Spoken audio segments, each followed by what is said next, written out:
Hello and welcome to Just Onside. It's been about 2 weeks. It's been a little bit intermittent during the fasting. I've been struggling, I've got to be honest. But the finishing line is not too far away. We're shooting on a Friday. It's midday. Uh, I'm going to Friday prayers in a little while. I think my man over there has probably done his Friday prayers. But how are you and how's Ramadan been for you? Yeah, it's been good. Good experience. Obviously, I was here last year as well, Ayub. But Ramadan's always the same, isn't it, Ayub? It kind of creeps up on you, and you think it's going to be very difficult. I know you always tend to struggle quite a, Oh quite yeah, yeah. quite a bit with the old coffee withdrawal symptoms and what have you. But yeah, no, it's been good. And then suddenly, a few fasts in, it tends to just pick up, and before you know it, you're in the final furlong. So yeah, the last few fasts, I think Eid could be on Sunday, right? Ayub, I think if I have that correct. So yeah, nearly done, but it's been a good month. It's been a good month, I must say. How about yourself? All right, it has been a struggle, and it always is. But it's probably meant to be a struggle, isn't it? Really, those who sort of suffer perhaps get more rewards. I hope that's the case because I've been suffering big time. But it sort of feels as if this is probably for me where the tank's empty. So I'm just looking forward to the Eid celebrations, maybe on a Sunday, but I think most likely on a Monday. Okay. What's the word on the street in the Middle East? I mean, I presume it's you must have some idea whether it's going to be on a Sunday or a Monday. I have no idea, to be honest with Have you you. not? I'm not sure actually. I assumed that it could well be on Sunday, but I'll probably check in on the news tonight and see where it's at. It'll probably be a quiet Eid for myself. I've sent the missus and my daughter to the UK for a cheeky little trip to see family. I've had to stay here, in between jobs currently, which means a lot of visa changing and switching over, which means I kind of have to stay in the country. So a bit of bad timing, really. Otherwise, could have made a little bit of a beeline for the UK, but needs must. I've got to stick around, but I've got the place to myself. So Well, tell us more then, really, because I mean, there are a number of viewers who are obviously always interested in how you're getting on, and they usually always have a catch up, or at least they catch up as to what's happening. But obviously, we've talked offline that you are uh, sort of moving. You've got another position, I believe, and you will be moving. Is that have I understood correctly? yeah, yeah, absolutely. So obviously, we had a lot of conversations, a lot of podcasts, and a lot of offline conversations. When, if you remember our early podcast when I was in Dubai, taking them from the hotel, which I know you were a fan of, Oh because yeah, I loved it. Yeah, yeah, yeah, yeah. it was Because good. when you were boring me to tears, I just looked in the background. which was all too often, unfortunately. But yeah, but yeah, it has been what 14 months now since I've been here. You might join last year. I came here January 17th, 2024. So it's been the best part of 14 months. A bit of a whirlwind. I've recently, yes, you're right, switched jobs and here for expats. So you just very quickly when you do that, you've got to there's a lot of different visa processes that you have to follow. You've got to cancel family visas who are dependent on your own kind of visa, and then you've got to kind of get yours cancelled, and then the new place applies or the new employer applies for your own. So I'm kind of in that middle period, and during that time, it's imperative that you remain in the country. Otherwise, this kind of break would have been a lovely time just to get back to the UK, see my parents, see family. It's always nice. But fortunately for the missus and my daughter, they've managed to get onto the UK and spend a bit of time. She's just become an auntie for the first time as well. Sadia, you'll know. Yes, I do. Yeah, yeah, yeah. I've So heard. Yeah, yeah. she's had a baby boy. So yeah, it's a good time for them. But yeah, Eid will be probably pretty quiet for myself. You dinner for one, no DC as they say, but we shall. But I'm sure I'll be fine. Good. I mean, the trials and tribulations of the jet set. You know, First world problems. yeah, I was gonna say you're right. They are actually first world problems. They are. We always try and keep things in perspective. But you, more than anyone, has known some of the struggles over the last 14 months. So yeah, Yeah, no, yeah, I'm yeah. getting there. I'm getting there slowly but surely. Excellent, excellent, excellent. Great, great news. Right, okay, right. It's the Premier League is I think back on Tuesday and Wednesday. It's the FA Cup weekend. So we won't really talk too much about the Premier League. We've got a couple of topics, but before we do, you've got to let me indulge in Leeds United and all things Championship. The Championship's back. It's a massive, massive gift tonight. We play tomorrow, but Sheffield United play against an informed countryside.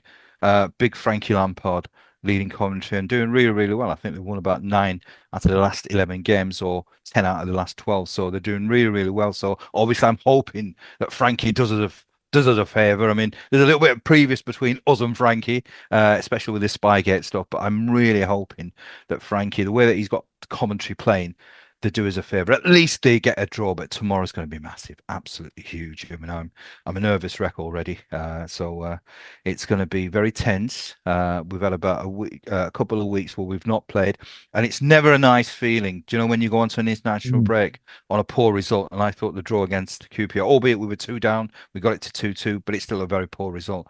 That table, the top three, it's the width of a cigarette paper. I think, in my opinion, Burnley are the favourites. It seems strange to say that when they're third, but the informed team, they don't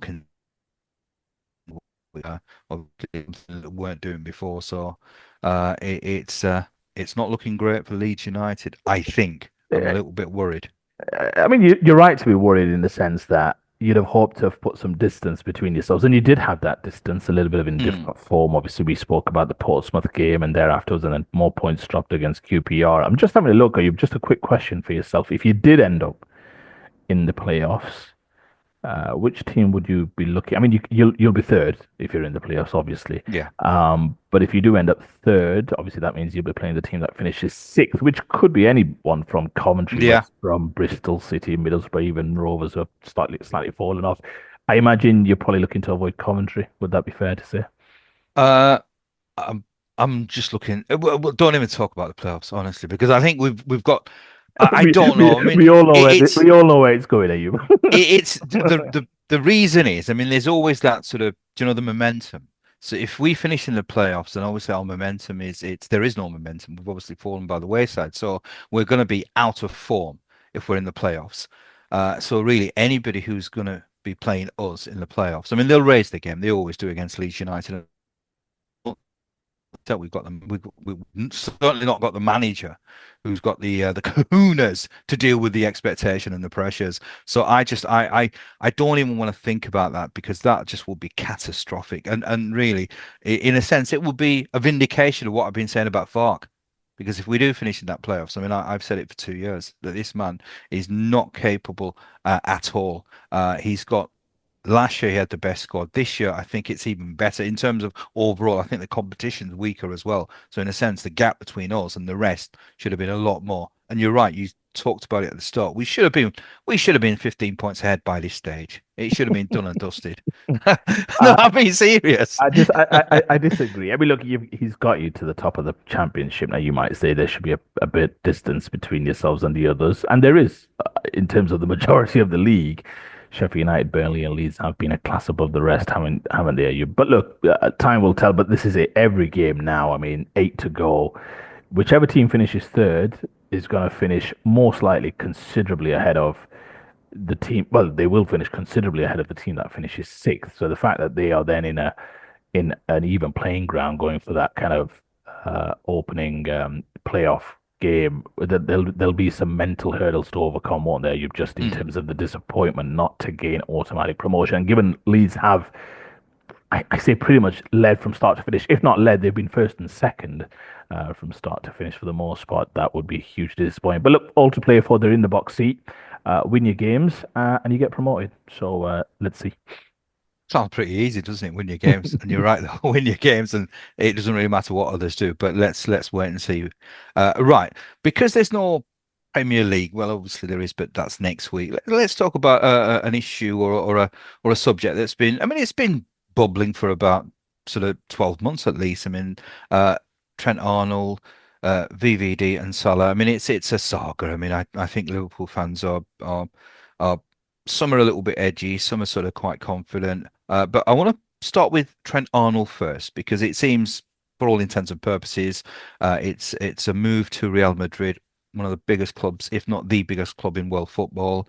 It's got some sort of strange reaction by some fans. Some fans are really, really bitter. They've turned against Trent Arnold. But there was also the overlap, I think, with Carragher and Neville. Well, a bit of a spat.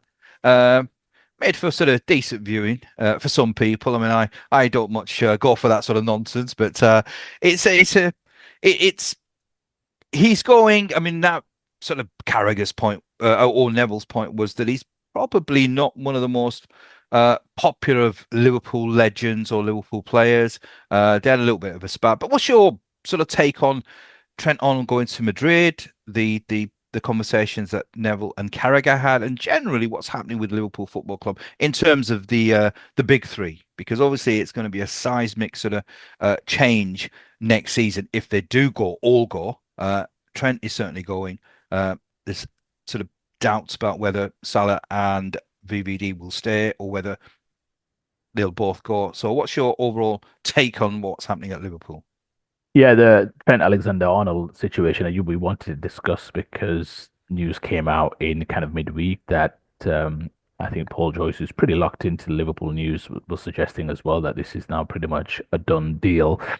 Real Madrid are finalizing the final points of that transfer, which would be on a free transfer, isn't it, Ayub? And I don't know if you've read the last couple of days. I think with the new introduction of the Club World Cup, there is some talk about obviously two summer transfer windows. Real Madrid might be willing to pay a little bit just to get him out of the contract early so he can participate for Real Madrid in that Club World Cup. But anyway, those are kind of the minor details. It does seem, Ayub, as though he is on his way. A lot of talk yesterday, obviously, I think on the Stick to Football podcast about what his standing is with Liverpool as a Premier League grade. Is he right to move on? There's a lot of discourse about that. I've always had the view that the different viewpoints can be accepted and they're not mutually exclusive, are they? I mean, Liverpool fans have the right to feel some type of way about their player. I often defer to you when it comes to certain Leeds opinions, minus the manager one, which is absurd. But generally speaking, as a fan who goes through the ringer of following your club week in week out in terms of results, you have a little bit more equity in a sense to feel a certain type of way. There's a certain irrationality, isn't it, Ayub, about supporting your club and the opinions that you form. A lot of Liverpool fans, on the whole, I think are balanced enough to be disappointed that he looks like he's on his way out. He's still at the peak of his powers, Ayub. And at a time when Liverpool, as we've discussed in previous podcasts, look like they could well go on a run, I class them still, even though they came up just short against PSG in the last 16. I still class them as one of the elite clubs in European football. They've lost one Premier League game all season, Ayub.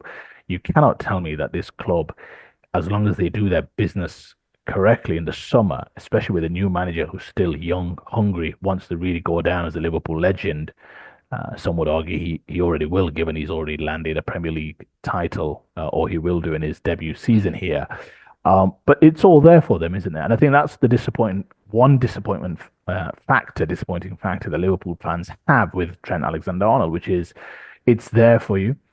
It's the options are there to really go down as a legend. There is some talk about him obviously wanting to have the Liverpool captaincy at some point, and even that down the road is there. I mean, no Liverpool fan would argue that he should be made the captain right now. That's rightly Virgil van Dijk's armband for the foreseeable future. I mean, it makes sense. He is the leader of that group.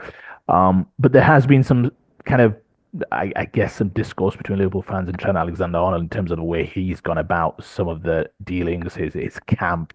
Obviously, there was that interview pre-Christmas where he was given multiple options if he could achieve those at Liverpool, and he chose the one where he'd be Ballon d'Or as opposed to actual collective team triumphs and trophies. But the fact is, so I think Liverpool, on the one hand, can feel some type of way that one of their best players looks like he's about to leave. On the other, I think there is also the sentiment that ultimately there is one career, and it's one relatively short career. You've got to get in and make hay, especially when it comes to the finances side of things as well. But even just on a footballing merit, and I know you're more keen to discuss that, Ayub, he's leaving for the premier football club in world football. He's at a good age. He'll be joining an elite club with elite talent, young talent as well. When you think about Bellingham, Vinicius Junior, Mbappe, Rodrigo, just to name a few, even some of the midfielders and what have you. He feels as though this is perhaps too good an opportunity to turn down, given that ultimately there is only one career, and we're all wired differently, Ayub, aren't we? There are those wired to work in jobs for like 20, 30, 40 years, whether that's in the civil service or in the private sector, whatever it may be. And there are those who like to job hop every 2 years Mm. and move on. And we're all cut from different cloths, I guess. So I think you can't really dispute the fact that ultimately this looks like when a player makes a decision like this, and there's some talk that he's actually going to be taking a lower salary, although I think that doesn't factor in the signing bonus that he'll probably secure from Real Madrid Football Club. But the fact is, he's probably thinking, I'd like to move abroad. I'd like to sample what that looks like. And there's no doubt in my mind that from a footballing perspective, he's suited to play for that football club. He is Mm. a Galactico type footballer. He has done things in this Premier League or in this country in terms of domestic football that I've never seen from a right back in terms of offensive talent. Yes, there have been some defensive deficiencies, and perhaps that's why he has been a little polarizing in terms of eliciting different emotions. But I stand to the point where ultimately clubs uh, have to understand they've probably got the best out of him, or they've got his best years. I could argue he's still got some peak years. Of course, he has. He's still of such a tender age, but he's won everything there is to win. Yes, you would like him, or Liverpool fans would like him to go on become a dominant right back where he does go down as a pantheon great in Premier League. I think he falls short of that just because of time or a lack of time. But yeah, my view is I think ultimately you get one career. I think he's more than within his rights to move on. But I can also appreciate the Liverpool sentiment, which is stick around because this is a Man City team that's a little bit going through the motions and going to have to rebuild. And we're right there. We're right there and primed to make a real run of this. They've got obviously a few other issues to address, which I'll let you tackle. But from Trent Alexander-Arnold, it looks like he's leaving. And I think on the whole, I guess Liverpool fans will wish him well, although they'll be a little bit irked by the fact that he's leaving on a free transfer. Well put. I think you've covered all the points. It's a strange one. I think you're absolutely right. I mean, uh, I suppose it's not as short as it used to be in the once you hit 30, in a sense, you're almost looking at just squeezing out 1 or 2 years. Now, I mean, Ronaldo is an exception. I mean, some people said he should have retired a couple of years ago, but he's an exception. But he's still in he's in his 40s and he's still playing. So maybe it's not as short as it once was. Now, obviously, injuries can curtail a career, but really, if you stay fit and healthy, it's sort of 15, 16, 17 years possibly. So he's still got a lot of football left. I mean, he's 26. He's still got a lot of football left. Now, uh, it there's a couple of things that always sit uneasy with me, but maybe that's the personality I am, and really I'm not in a sense that there's a detachment from the reality of modern football because I always say that there's a certain decorum that you must have. So if you are thinking of moving, have the courtesy to say that because in a sense fans deserve that. I think both with VVD and Salah. I mean, fans invest so much emotion into a football club, and they obviously have superstar heroes, uh, and it for some fans it's quite distressing to know is he staying, is he not staying. Now uh if he wanted to move, which it appears that has been the case for a long time, he should have said. I mean, I don't know. I mean, as I said, I mean, there's a certain naivety on my part because there's obviously other factors involved in the reasons why perhaps players won't say that, but maybe it's another reflection that the fans don't really matter that much. Everybody always talks about the fans of the heart and soul of the game, but they're really not. For players, they really should sort of say, "Well, look, I want to explore other avenues. That's why I'm not committing to signing a contract." At least it's not an obvious statement, but it's enough there for fans to sort of think, "Yeah, I think What he's going to go." what would you say to somebody? What would you say to somebody like myself who suggests that he was probably just undecided throughout this time? It looks like he was leaning towards leaving, but what if he was just genuinely undecided throughout the course of the early part of the season? And maybe he should have said that. He should have expressed that because I think fans deserve better. I've always been one where I think the fans have been treated quite poorly by football clubs, by even footballers. I mean, they love the adulation, but there's nothing reciprocated. And this is, as I said, there's a lot of investment fans make. And you know, I mean, there are some sort of fans who graft hard all week just for that moment, that 90 minutes, to enjoy obviously watching their heroes. And sometimes I always sort of think that there's a disconnect, especially now. I think maybe in the old days perhaps it wasn't so much, but now you've got players with agents and sort of marketing teams and all that kind of stuff. And really, he should have just maybe just sort of said, "Well, look, I'm a little bit uncertain. I do have aspirations. I do want to explore other things. Even that, as I said, would gain sort of garner, certainly from my point of view, a lot more respect that they are at least sort of communicating with fans.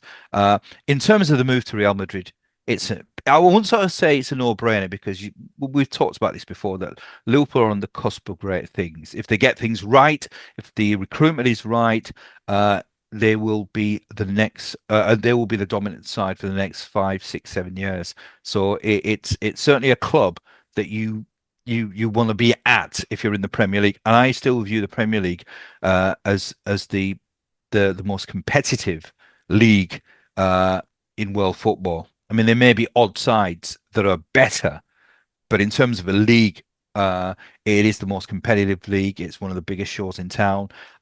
So it it's playing in the Premier League, especially for Arnold at the moment, because he's playing for the best team in England. Potentially, it can be the best team in world football if they get things right. So there's a lot of things going in Liverpool's favour. But Real Madrid, I mean, it's an iconic football club. It's in Madrid. It's a city that I've been to once, and it's an amazing city. He's going to be lauded. He's going to be in a team full of superstars. Not to say that he's not in a team full of superstars now, but it's a different experience. So you can't begrudge the man for wanting that. My only concern is that treat the fans with a little bit more respect, which may be the reason why perhaps he won't be a revered figure like Stevie G, Jamie Carragher. I mean, I remember back in the day, and I think still a slight resentment with Liverpool fans because he ran his contract down, which then meant he went for free. Same here with Trent Arnold. He's going, and he's a player. If you were to sell him, he's over 100 million. Liverpool are going to get zero for this guy. So again, in terms of now, you can turn around and sort of say he's invested so much for Liverpool Football Club, but there's also that as well because he's going for nothing. Yeah, it's funny. It's funny how we look at that, isn't it? Within footballing circles, the idea is that we should be able to sell you a season early so we can make some money. Equally, contractually, you would argue he's fulfilled all of his obligations to the football club, i.e., ran down his entire contract for which he was obligated to Yeah. to Liverpool. So you can, I guess, you can have it in some ways, both ways. Just very a question to you, just kind of segueing off that. Obviously, Trent Alexander-Arnold looks like he's is leaving, and we can discuss the merits until the cows come home. It seems in the end a very personal decision. I think that much we can all agree on. Um, However, this obviously puts a lot of focus and emphasis on securing the other two, the two big ones being Van Dijk, the captain, and Mo Salah, who again will be Premier League Player of the Year this season, most likely. So, puts a lot of pressure on. There's some talk about Al Hilal, I think, preparing a huge bid for Mo Salah. There's obviously some talk about PSG and maybe others looking around Van Dijk. My question to you, Ayub, is do you hold Liverpool kind of wholly responsible in a sense for the situation that's come about where three of their arguably, well, two definitely, but three of their best players are running out of contract at the same time? How do you kind of pass that? Obviously, they look good to win the Premier League, which obviously is going to offset some of that. But where do you stand when it comes to Liverpool ownership and the decisions taken that have left us to this situation in the summer of 2025? It's a dereliction of duty, really. It really is, and the angst should be towards the football club because you just don't because you know how modern football works. I mean, really, when you've got a prize asset, maybe 2 years before the contract expires, they start talking about renewing the contract, improving the contract. So really, these are some things that good football clubs should really take care of. And really, if a player is not committing then they've got to make a decision. At the end of the day, football is football, but it's a business as well. Uh, because if you sell a player for 100 million, it means that you can improve the side. So in a sense, you are sort of making sure you protect the football club. Now, so I would certainly, if I was a fan of Liverpool, I'd be probably disappointed with some of the players, but ultimately the responsibility has to be uh, aimed at the football club. And I think it's awful. It's horrific. I mean, this is really in my opinion, it's inexcusable because technically, I mean, these are if you were to put a value on these players, we're talking. I mean, even though Van Dijk and Salah are in the 30s, I still think they're towards sort of 70, 80 million pound players at least. So that's a huge amount of money that potentially the club could lose. So really, those who are responsible for contracts have to be held accountable, surely. Yeah, absolutely. And look, from my perspective, Ayub, I think the way I look at this one is that the end will justify the means. I think there's a lot of different things happening here that have actually brought us to this point, in my opinion. Jamie Carragher, Gary Neville spoke about yesterday on the podcast regarding some of the different changes within the structure at Liverpool in terms of the senior management, with Michael Edwards leaving at some point, his deputy Julian Ward leaving after a very short time. This then led to kind of one of Jurgen Klopp's counterparts in Germany looking after some of the transfer dealings for a while, and Jurgen Klopp had complete, let's say, kind of ownership of that football club, didn't he? And standing, he was the most important man at that football club. And then he decides to walk away at some point as well. Now Michael Edwards is back. They've got Hughes as well. Is it Richard Hughes, who's in some capacity there as well? I think what's happened with this situation, Ayub, is that they've all the different players have very different kind of stories that have taken them to this point. You remember Van Dijk obviously suffered that gruesome injury against Everton, and he took a Mm, season where he wasn't quite at the peak of his powers. mm, He wasn't average by any stretch, but you could sense that there was some kind of drop in form, and that's normally the case when you listen to kind of sports and general commentators about that particular type of injury. They say it takes a season actually in terms of just mm, getting back up to full speed. Now, nobody would dispute that he is at the peak of his powers right now. He is the best centre back in the league and for me in Europe. But you could argue that at that particular time, Ayub, there may well have been some hesitancy from Liverpool in terms of rewarding Van Dijk with an additional contract or bringing to him proactively at a time when his form was just starting to come back. There would have been some perhaps reluctance from Liverpool to go to him with a renewed offer, an improved offer to say, we want to keep you for another 3 to 4 years, especially given, as you mentioned, Ayub, his age, which I think he's 33, 34. So given that, you can understand why Liverpool perhaps played it smart. Plus, they had obviously now a new manager coming in the summer because Jurgen Klopp made his announcement, I think, at least 4 or 5 months before the season ended last season. So they probably thought, are we about to enter a phase of rebuild? And therefore, if we are going to go down that road, we probably need to be careful with some of our high salary earners, just in terms of how much we want to commit to in terms of contract length, and especially in terms of salary. And I think that's just general smart business to have seen it that way. And perhaps they look the same with Mo Salah. He has had some seasons where he's had a little bit of a drop in form. Now, the standards he's setting this season are ridiculously high. This is not, I would argue, this is not even a typical Mo Salah season. This is, I wouldn't say an outlier per se, but these are incredible standards that anybody would do well to sustain. But you remember there was a bid, obviously, a couple of years ago from the Saudi League. Now, Liverpool again might have looked at that and thought, well, we've got to keep him right now, but let's see if he can bring his form up to a certain point. And you can tell Mo Salah's been perhaps a little different to Van Dijk. Van Dijk's been very cautious and guarded with his comments, very captain-like. Whereas Salah early on in the season did give a little bit of, showed a little bit of passive aggressiveness, if we can call it that. And he has played a little bit of this in the media. And as is his wish, he's the best player in the league. And with that comes a certain amount of leverage and what have you. So you can understand maybe perhaps from a Liverpool perspective, said, let's just play it by ear. Now, what I would say is they're going to win a Premier League title. And they are going to win that. And when you think about the objectives they would have had this season, they would have absolutely bitten your hand off if you said they're going to win a Premier League title, especially in debut season for Arne Slot.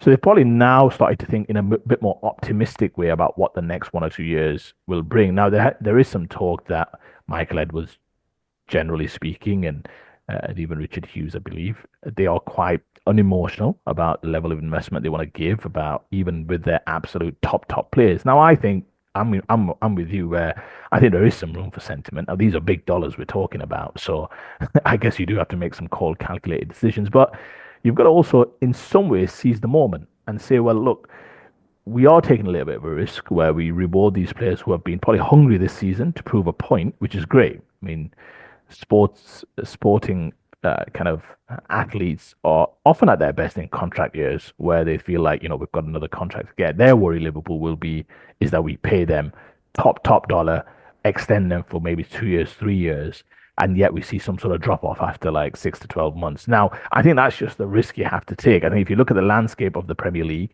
you look at the landscape of Europe, I really do think Liverpool have to seize this moment and say, we're going to secure Van Dijk and Salah. That's going to give a huge lift to the club, to the city. That would offset any blow in terms of losing Trent Alexander-Arnold. They are looking at other players. I think they're looking at Jeremy Frimpong of Leverkusen to replace Trent Alexander-Arnold. Kirk has some talk about at Bournemouth left back, who's a top talent.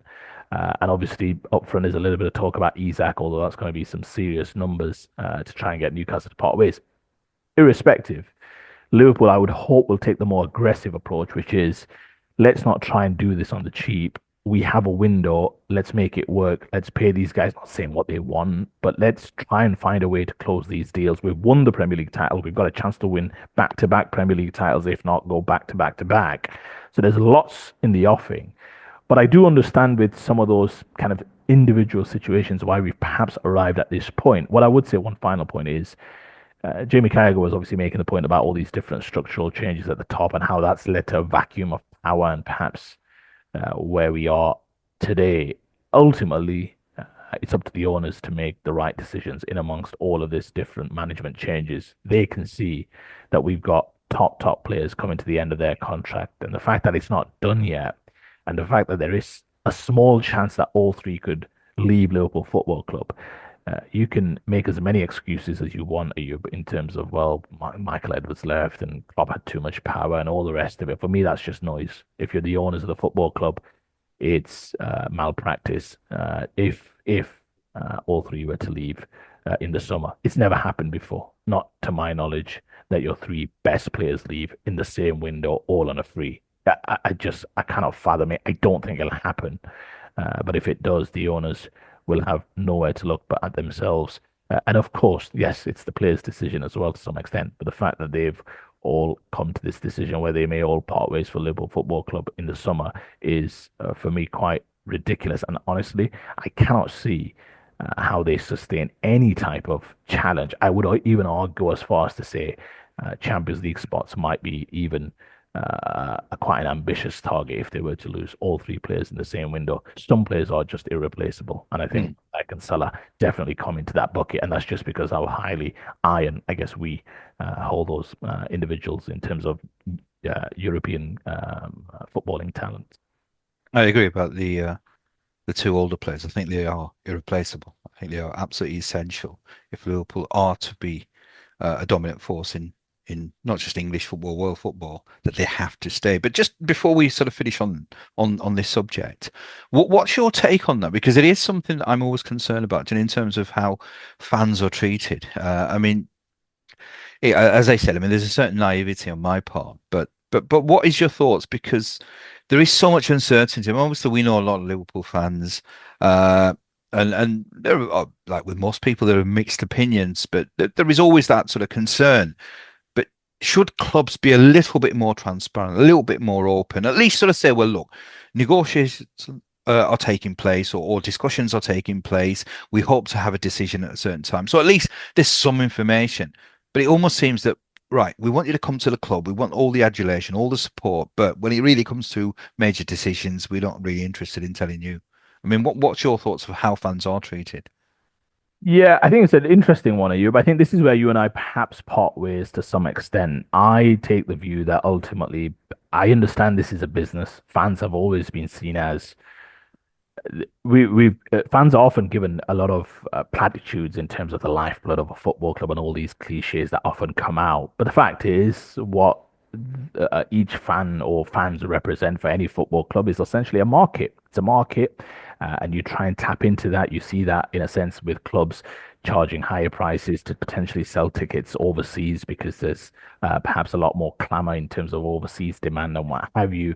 Um, Kits changing every season, which I've had a little bit of a bugbear about every single in terms of the prices that they charge and all the rest of it. So, look, I come from a slightly cold and calculated way, which is that to some extent the club doesn't really owe the fans that much. Essentially, it's a product. Yes, now football is different. I know that. I'm not stupid. We're not talking about hotel business or a car dealership or something like that. Football is different. There is emotion, there is sentiment, and without football and without sport, I'm not sure what my life would look like. So I often sometimes wonder on that. But I do understand there is a line of demarcation where fans have choices to make. Yes, supporting a club isn't necessarily a choice. In some ways, the club chooses you. I'm sure you'd say the same Mm, about Leeds. mm, But I do have a little bit more cold and calculated view, which is that it's business. They're not going to come out and tell you whether, hey, Trent Alexander-Arnold is leaving or going. They're going to do that. Try and keep things. Good business is often done behind closed doors. Fans are not often seen as there is not this kind of custodian responsibility where it's like, no, the fans should know, should be informed because they are everything to this football club. So I don't ever kind of have those expectations just to manage those disappointments. And yeah, I don't really see it the way you do, which is that, yeah, fans should be, again, kept more in the loop and what have you. There's reasons why, you've got Camp Trent Alexander-Arnold that wants to portray a certain story in the media. The Liverpool Football Club will want to obviously portray a certain story in the media, and you know how this works. They've obviously got some journalists who'll do their mm. kind of talking for them in the media. Liverpool, Leeds will have the same, Arsenal have the same, and what have you. So this is all a game of PR and how you come across to maintain a brand. There's no doubt in my mind that if Liverpool Football Club loses all three players, they'll be going on a massive PR offensive to show how much they've offered these footballers and all the different tactics that they did to really keep these three football clubs. It'll be a damage limitation exercise. So I accept it for what it is. I don't expect anything from football clubs. Football clubs ultimately will care about the bottom dollar, as you always tell me about Spurs. So if it doesn't hurt the bottom dollar, they'll continue to operate in the way they see fit. Right, that's enough about Liverpool. It's going to be interesting to see how it pans out. Uh, but right, we'll What's talk your about what's your you. hunch? What's your hunch though? Just very quickly, just to Uh, finish. What's your hunch on the other two? I think they'll stay. I think they'll stay. I've got a feeling that they'll stay. I mean, I think the key one is virtual man. Uh, Again, he is irreplaceable. And I think they've got good 3, 4 years in them. Maybe Van Dijk, perhaps.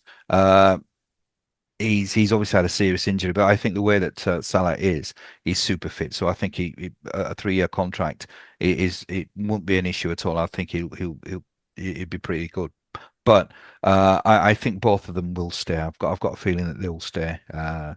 But let's see what happens. Let's see Yep. how it pans out. Yep. Right. Okay. You pointed me to this podcast that Paul Scholes and Carragher did with Mark Clattenburg, and sort of part of that there was a discussion about what sort of changes that he'd make. So I want to ask you first, and then obviously I'll tell you what my thoughts are. But if there was 3 changes you can make to the modern game, what would they be, and what's the reasons you would make those changes?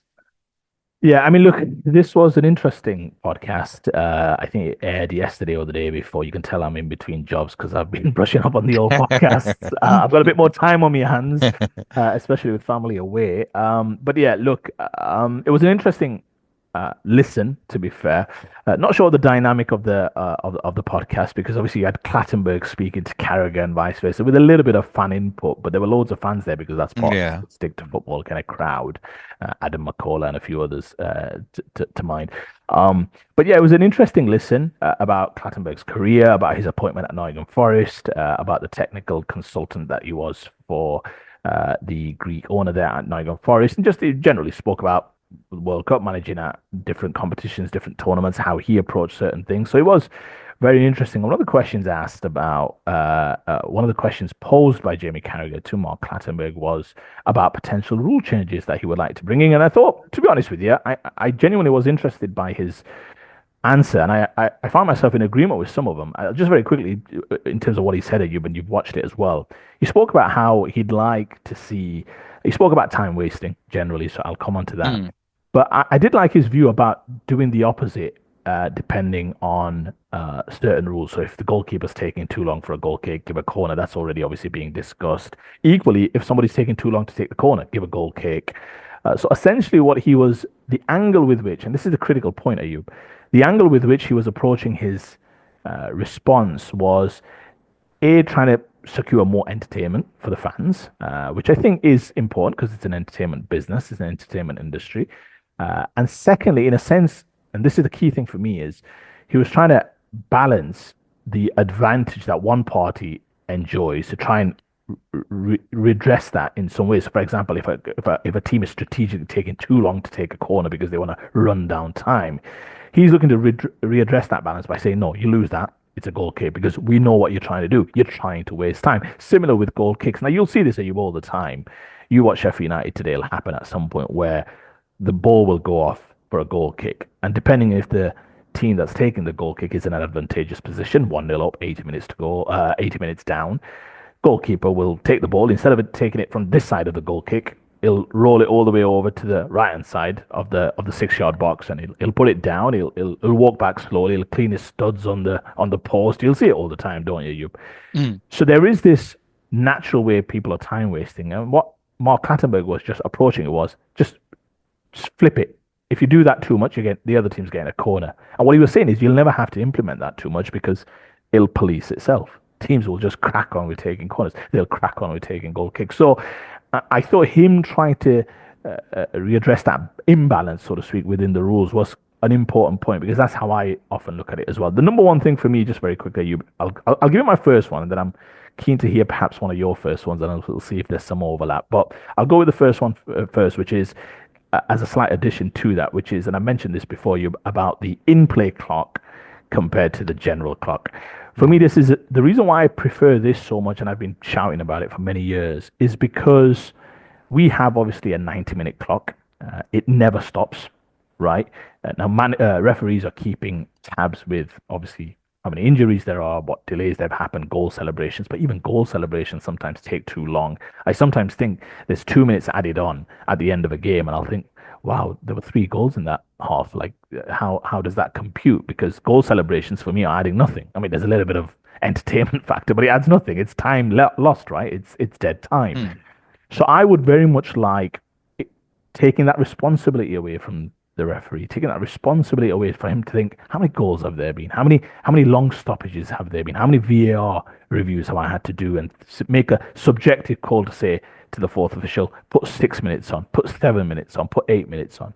You take away all of that subjective interpretation if you say we're going to run with an in-play clock, which means if the ball's in play, the clock runs. If the ball's not in play, which means even when the ball's put down for a goal kick, that's not in play, which means the mm, goalkeeper can clean his studs. He can take his boots off and clean them with his hands if he wants. mm, But the ball is not in play. And you'll suddenly start to see, Ayub, that if there's no advantage to be gained, and that's the critical thing, if there's no advantage to be gained, then it'll police itself for the most part. Now, we looked at the statistics, I think, last time. Average games, I think a couple of seasons ago, was at an all-time low in terms of in-play time. I think Premier League's around 54, 55 and a half minutes. So it kind of is in between that kind of 54 to 56 minutes, or should I say 55 minutes to 57 minutes time frame.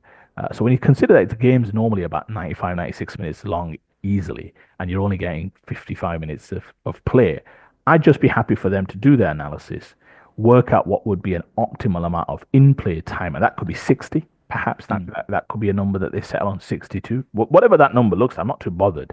But then we play to that clock, which means if the game finishes, if a 3 o'clock game or you finishes at 4:30, so be it. I mean, mm. that's the nature of the beast. If it's been a super flowing game and not many set pieces and the ball's not going out as much, perhaps not any of your games. Your games, I mean, I've seen how you lot play football. I mean, there'll be a lot of stoppages. I'm joking, but you get the point. If that means the game finishes at different points of the time, fine. But at least for bang for your buck in terms of the product, you say no. We're gonna have 60 minutes of playing time.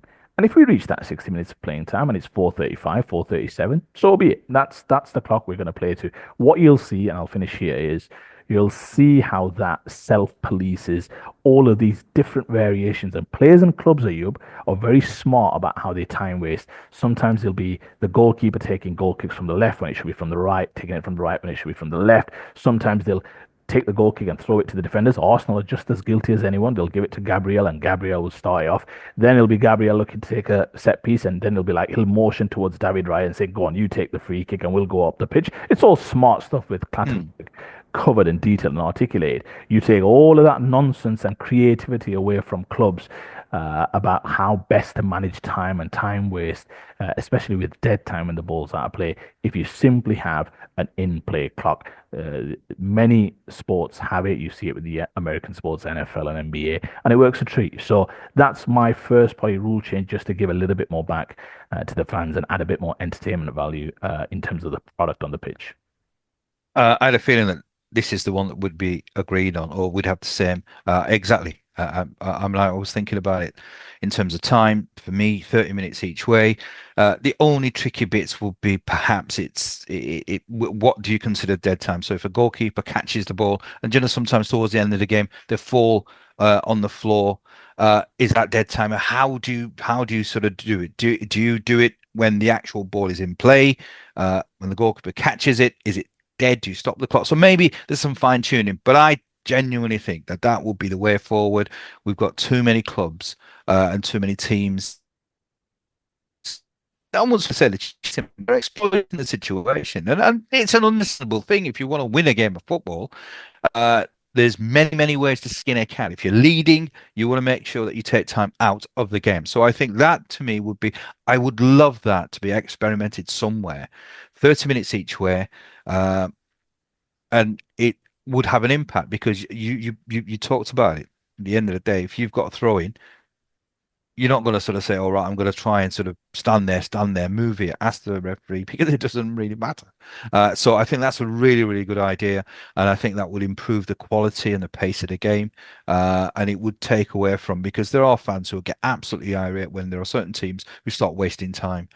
So certainly for me, it's something that I agree with. Right, I'll go on my second, and then you can do yours. Right, VAR, it's been an absolute nightmare. Absolute nightmare. And I've always advocated that it should be a little bit like cricket, where the coach, the captain, has an option each half, and one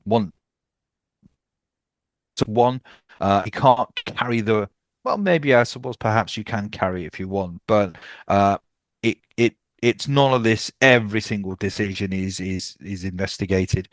So that to me is my second rule change. What's yours? On that one, yeah, that was something that I wanted to cover as well. I think again, if you look at the reasoning that I offered for the first one, Ayub, about in a sense readdressing that imbalance, this I think right now there's too much on the referee's plate. There's too much, in a sense, on VAR. The remit right now is incredibly messed up, if you ask me, in terms of getting into very subjective decisions about a trip here, a trip there, and what have you. I believe strongly, and I've made this point many times, is that the challenges, as I would like to call them, should be in the hands of the coaches. And the reason for that is simple. Firstly, you're going to take a little bit of that angst away from the ground, the dugout, in terms of the vitriol that often the referee is subjected to. Now, have a think about this. Often, some of these monitors are placed near the dugouts, so player referees are having to make that walk. Right now, our VR system is so broken where the VAR may well say to the referee, "We think perhaps you should have a look at this." And there's this implied understanding, clearly, which is you've made a blunder here. You need to correct it. Now, I would argue, given that it's always been pretty much that the referee has stuck with his decision 99% of the time, oh, sorry, has overruled his decision in that scenario. What's the need for him to review it, so to speak? I mean, it's this facade, isn't it? As though, oh, have another look. We think perhaps this is a clear and obvious error. And then he always then overrules his original on-field decision. I'm just thinking, well, just save the time if that's what it's going to be. Um, what I would like much better, to your point, is where you put all of that into the coach's hands and you say, look, you're going to get a certain number. You're absolutely right. You're going to get a certain number of reviews. And we always use the famous one, isn't it? If you remember, Tim Payne, famously, Mm. Headingley. I know it's cross sport, but it's the reason why Yeah, yeah, it's the yeah, yeah, reason why it sticks in your mind. Obviously, the famous innings with Stokes and I think Jack Leach yeah. at the other end. Mm, Stokes was out LBW, mm, but just I think the over 2 overs before that with one of the seamers clearly pitched outside leg, and yet he appealed it, and it was clear that it was pitched outside leg. Lost the review, which meant that he had no more reviews to give. And then when Nathan Lyon, obviously, I think caught Stokes LBW plumb in front, mm, pretty much plumb in front, he didn't have any reviews. Of course, if the umpire had given the decision out, it would have been up to England to review, and they would have lost that review, and the whole test would have gone to Australia. Yet Tim Payne strategically, probably rashly, chose to review on one mm. that had zero chance. I remember the commentator saying this really doesn't look right, even before first replay was given, and it cost him 2 overs later when Yeah. he had no more reviews to give. This way, footballing coaches, Ayub, will have to be smart. Let's say you give them uh, 2 reviews, or let's say 1 review a half. If you are right, you keep that review for the rest of that Mm, half. You could argue if they don't use that review up, that rolls over into the second half because then managers might think, oh, it's a bit early in the game. I don't want to use this mm, review up on something that's a little bit of a 50-50 call. I tell you what, let me roll it over into the second half. Perhaps we'll become a bit more dominant. We'll start to, as the talent starts to wear itself out, maybe I'll keep some of my changes or my reviews, I should say, for the latter half. It just puts the onus on the coach, which means any vitriol from players will not be aimed at referees so much. mm. They'll Yeah. have to then go to their coach, as you see often in basketball, when they'll urge the coach to say, put a challenge in, and what have you. So it'll be up to the coach, I think, to say, hey, we want to see that penalty incident again, or we think this was a handball in the penalty box, or whatever it may be. You'd have to restrict the number of type or the types of incidents that you where a review and challenge could take place. Similar like with cricket, that it's only can be for dismissals and things like that. Certain things I think should be objectively reviewable, in my opinion, the same way run outs are and things like this in cricket. But there should be a remit given saying these class of incidents, these 4 incidents can be reviewed at any one time. It's up to the coach if he wants to review. He's got to review within a certain period of time. Okay. And again, that'll put a little bit more pressure on the coaches to say, it's the 3rd minute. Do I really want to use up a review? There could be Mm. something 10 minutes down the road. So I'm in full agreement with you. I think right now, objectively, it's not working, if you ask me, especially given that we're going way too far down on the subjective side of things. If you want to restrict the number of incidents that are reviewed, put it in the hands of the coaches, give them a limited number. Now, some might argue, well, why a limited number? They could have 10 egregious decisions. Well, yeah, if it's successful, you'll get to keep one. We've got to draw the Yeah. lines, right? So I prefer, you're right, you're absolutely right.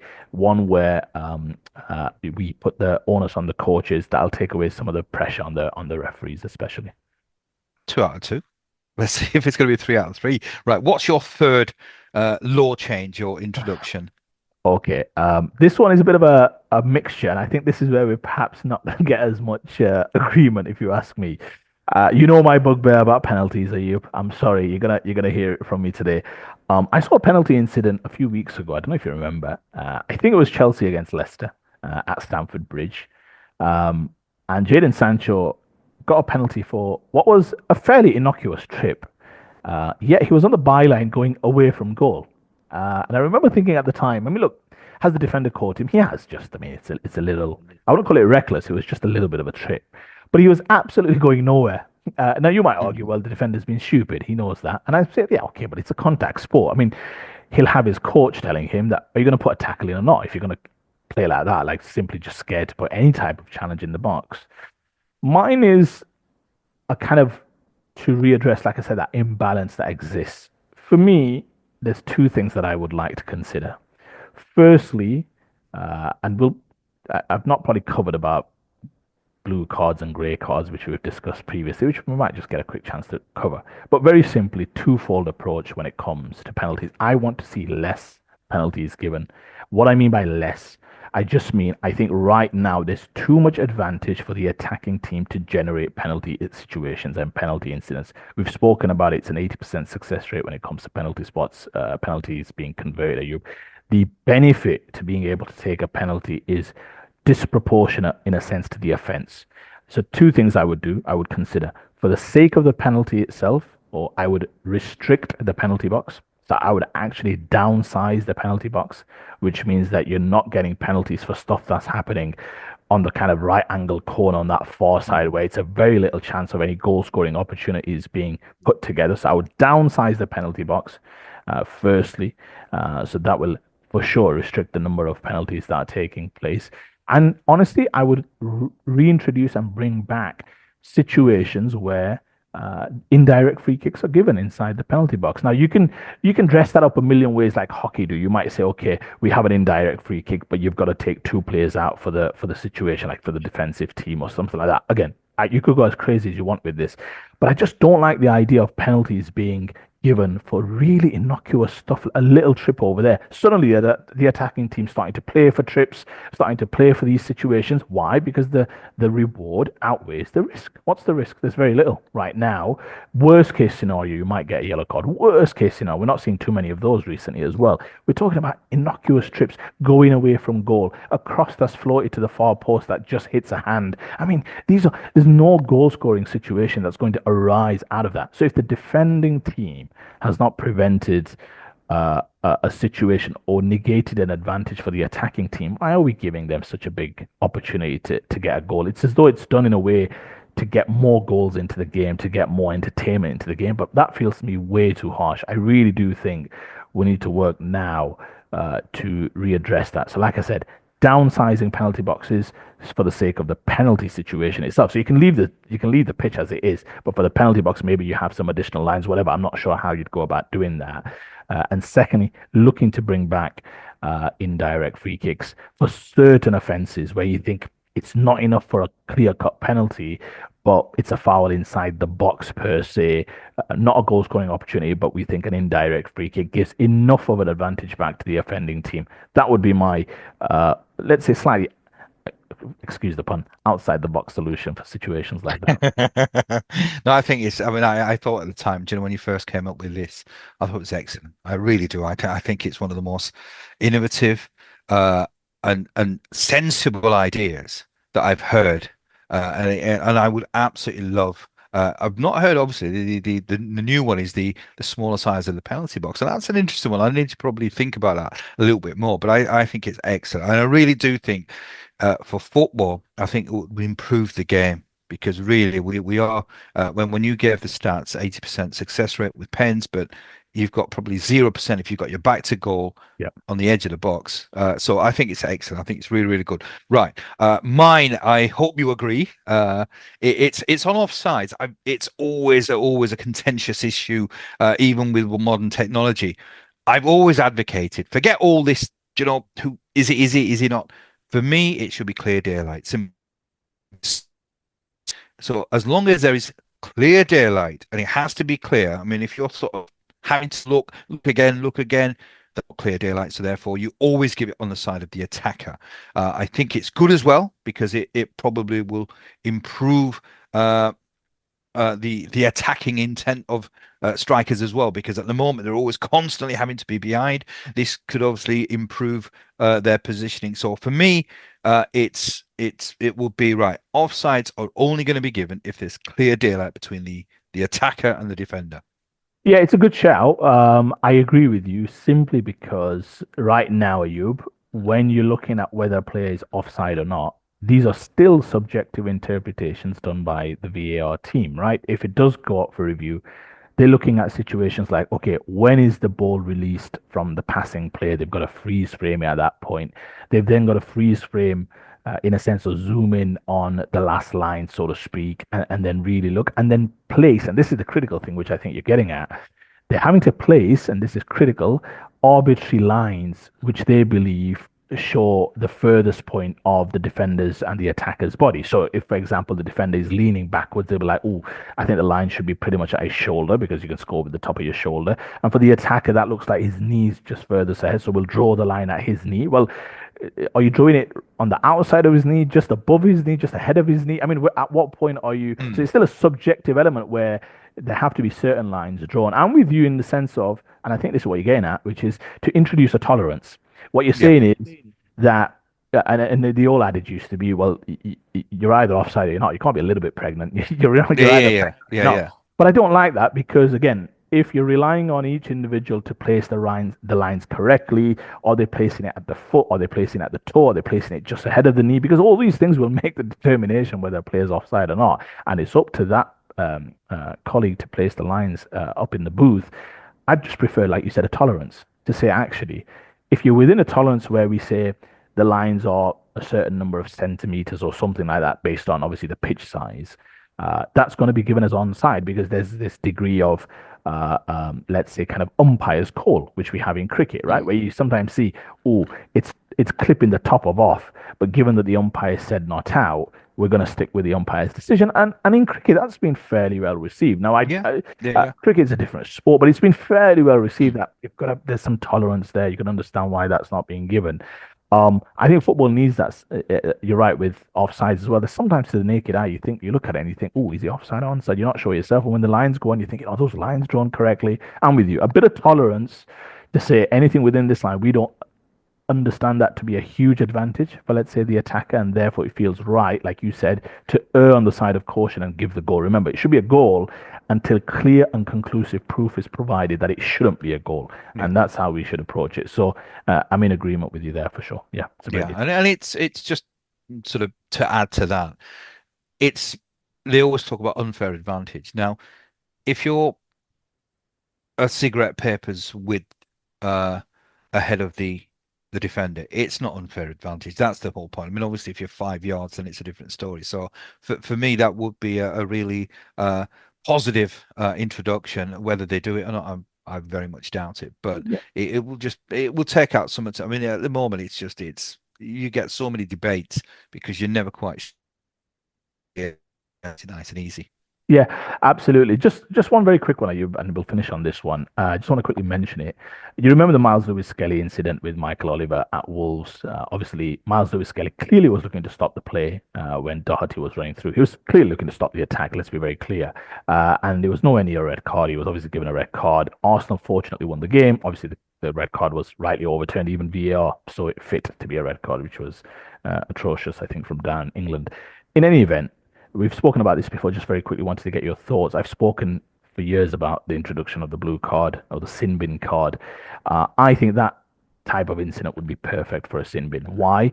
Because you've got Miles Lewis Skelly who thinks, hey, I'm only going to pick up a yellow card anyway, so let me stop this promising counter attack from Wolves.